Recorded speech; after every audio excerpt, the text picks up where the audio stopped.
For today's video nga ay maggagala na naman ang person. Naisipan nga namin pumunta sa lupa kung nabili dahil maglilinis kami. Matagal-tagal na rin kasi kaming hindi nakapunta doon. Palagay ko'y marami na talagang damo. Kaya ngayon nga kahit medyo makulimlim ang panahon talagang pumunta kami. Okay na din yung ganito kaysa naman sa sobrang Matagal-tagal na nga rin namin hindi nabisita yun. Kaya paniguradong sobrang taas na ng mga damo. Ang huling punta nga namin doon ay buhay pa si Magellan. Oh mga mare, baka maniwala kayo.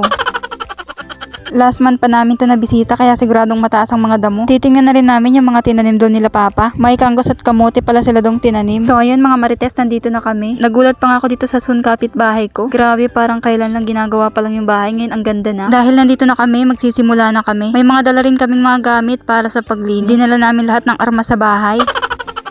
Eto nga pala yung lupa ko nabili, 240 square meter. 2 years ago na nakakaraan. Grabe mga mare, talagang sobrang damo na. Mapapasabak na talaga sa matinding labanan. Hinusog nga ni Papa tong sasakyan dito sa unahan para makita namin. Nag-overthink ang mga person, baka daw mawala. Inusog namin ng konti dito sa unahan para makita namin kasi may magpa-park dun sa kabila. Itong nakuha kong area ay medyo malapit talaga sa kalsada. At ayan, kung mapapansin nyo nga, ang dami ko na talagang kapitbahay. Samantalang ako wala pang bahay. Kaya habang wala pang pampais ng bahay, gamasan ko na muna to. At pagkatapos namin maggamas, magtatanim kami ng mga kamoting kahoy. Para kapag pupunta kami dito sa sunod, mag-harvest na lang kami. O diba, sarap buhay. Habang nagagamas nga ako dito, mabuti na lang at nakapadyama ako. Ang tataas na kasi ng mga damo, tapos ang dami pang makakating damo. Mabuti na nga lang sila Papa, may dalang bota. O matibay, ligtas ang may alam.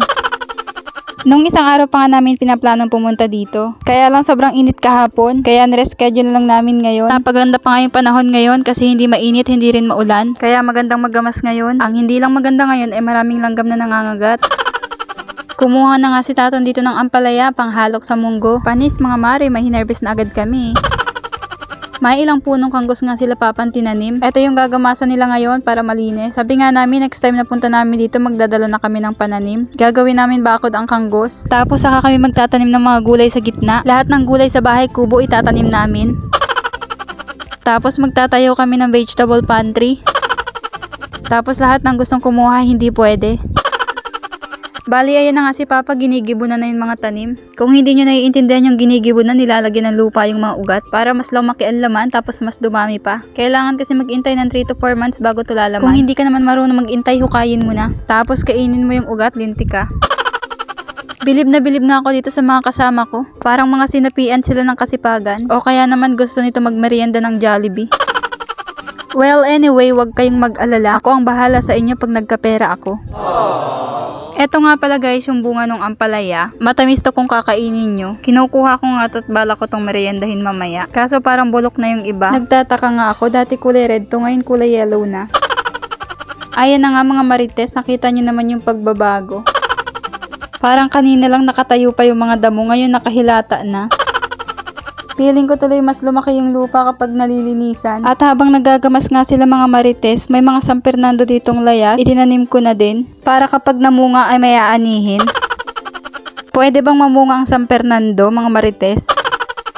Ayan, dahil almost done naman na kami. Mag-iisip na kami kung anong memoryendahin namin. Dalawa lang ang choices ko. Pwedeng maruya o maruya.